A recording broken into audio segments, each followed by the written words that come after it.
Assalomu alaykum. Xayrli kech hammaga. Yaxshimisizlar? Yaxshi dam olyapsizlarmi? Dam olish kunlarini yaxshi o'tkazasizlarmi? Charchamasam. Voy, bizada salqin tushgan.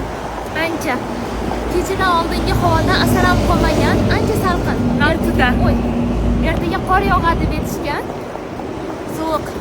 Bahorda ham qor yog'sa, voy, tezroq sig'ila kelmaydimi? Ana kuni xursand bo'lyapti. Paltolarni yechdim. Sovuq. Malaqasizlar. Dam olish kunlarini yaxshi o'tkazasizlarmi? Fatima Zuhra nima kuyov bo'lib ketdinglar? Video joylamayapsizlar deb. Rosa ham ko'p so'raysizlar. Xudo xohlasa, yengillar qilamiz. Odammi ilhomi kelib ketdi. Nimadir qilaylikmi, pishiraylikmi deb. Saharlikka nima qilaylik?